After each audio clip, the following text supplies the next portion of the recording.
안녕하십니까. 등산 역사를 연구하는 이산입니다.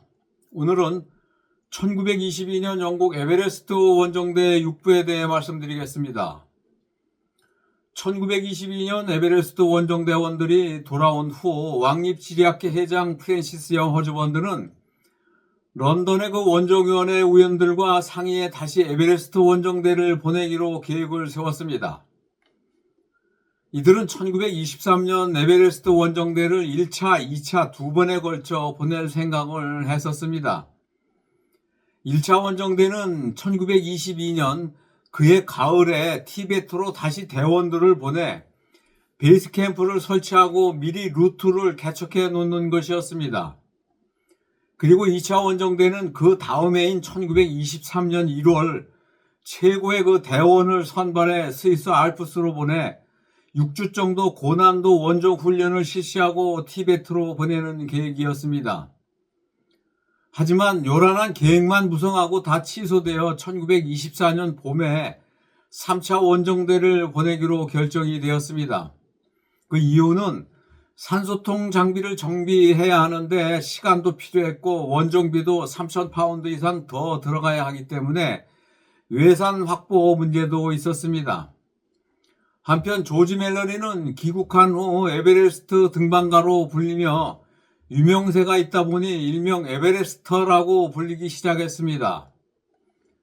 멜러리 친구가 후에 전해오는 말에 의하면은 because it is there, 산이 거기 있기 때문에 라는 말은 만나는 사람마다 멜러리한테 에베레스트를 왜 올라가려고 하느냐라는 질문에 멜러리는 대답하기도 귀찮고 하도 짜증이 나 그냥 말했다고 합니다.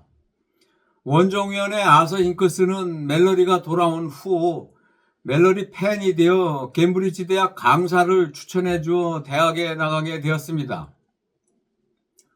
아서 잉크스는 조지 멜러리한테 1924년 에베레스트 원정에 다시 참가해 달라고 요청을 했습니다. 멜러리는 세 번째 에베레스트 원정 참가에 대해 많은 갈등이 있었습니다. 이유는 캠브리지 대학에 직장도 얻어 안정된 생활도 하고 있고 또한 자신에게 에베레스트가 미치는 영향이 너무 커 두렵기도 했었습니다. 원정위원회 힝크스는 대학 당국의 멜러리가 1924년 에베레스트 원정에 참가하게 되면 6개월간 휴무 처리를 해달라고 허락을 얻어낸 상황이었습니다.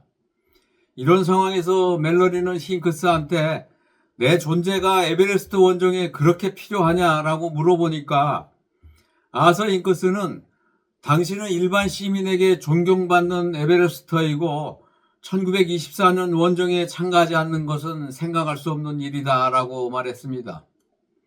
멜러리는 자신의 그 운명에 대해 정할 수 없는 상태가 되었습니다. 동료 산악인과 국가에 대한 의무로 생각하고 아버지한테 편지를 보냈습니다.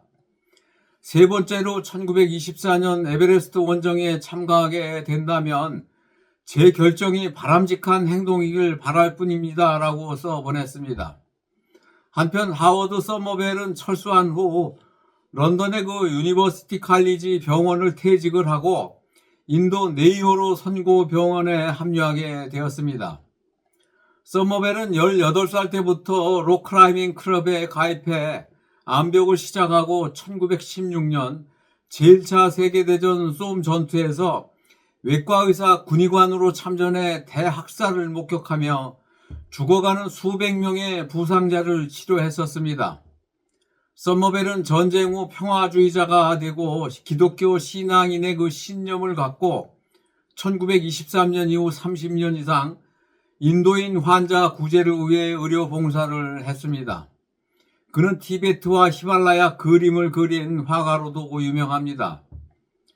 1922년 말 에베레스트 원정위원회도 변화가 있었습니다. 원정위원회 위원장 프랜시스 영 허즈번드는 사임을 하고 찰스 브루스 원정 대장한테 위원장 자리를 넘겨주었습니다. 이때 존 퍼시 파라도 함께 사임을 했습니다. 한편 원정대 카메라맨으로 참가한 존 노엘은 원정위원회에 제안을 했습니다. 내가 1924년 원정에 참가하게 된다면 사진 작업에 대한 모든 권리를 내 소유권으로 인정해 준다면 그 대가로 원종위원회에 8,000파운드 원종 비용을 내겠다라고 제안을 했습니다. 1924년 에베레스트 원종위원회는 노엘의 조건을 받아들여 제일 큰 원종 비용을 해결을 했습니다. 존 노엘은 군에서 제대하고 다큐멘터리 원종 필름 회사를 설립했습니다. 왕립지리학계 회장에서 퇴임한 프랜시스 영 허즈번드를 회사 회장으로 모셔 자리를 마련해 주었습니다. 신문사 계약은 1922년 원종대와 마찬가지로 더 타임즈와 다시 계약을 맺었습니다. 1924년 제3차 영국 에베레스트 원종 대장을 찰스 브루스로 재임명하는데 원종위원회는 만장일치로 승인을 했습니다. 하지만 브루스의 그 건강 문제로 원종위원회는 심장과 뇌졸중에 위험이 있다고 했지만 여하튼 통과는 시켰지만 주변에서 다들 건강에 대해 불안해했습니다. 원종대 부대장은 알파인 클럽 대원 선발위원회에서 인도 구루카 부대 출신 에드워드 노턴 중령을 임명했습니다. 한편 에베레스트에 2번이나 선발되었던 조지 멜러리도 부대장으로 검토 대상은 되었지만 전반적으로 대원을 지휘할 능력이 없는 부적합한 인물로 평가가 되어 탈락이 되었습니다. 멜러리는 1924년 인도로 출발하기 직전 그의 그 산친구 제프리 케인스에게 이번 에베레스트 원종은 등반하러 간다기보다 전쟁에 참전하는 것이 더 가까울 거다. 돌아올 생각이 없다라고 말하고 떠났습니다. 당시 최고의 그 산악인이며 화학자인 조지 핀치는 1924년 원종에 탈락을 하고 말았습니다. 고산에서 산소 장비의 그 필요성을 강력하게 주장했던 노력에도 불구하고 결국엔 탈락하고 말았습니다. 또한 뒤에 자신을 그 응원해주던 원종위원회 존 퍼시 파라도 사임을 해 지원권도 없었습니다. 핀치의 그 주변 그 대원들 간의 산소통 사용을 가지고 당시에도 불협화음이 많았었습니다. 핀치는 어릴 때부터 스위스에서 성장하고 대학을 다녀 독일어에 능통했습니다.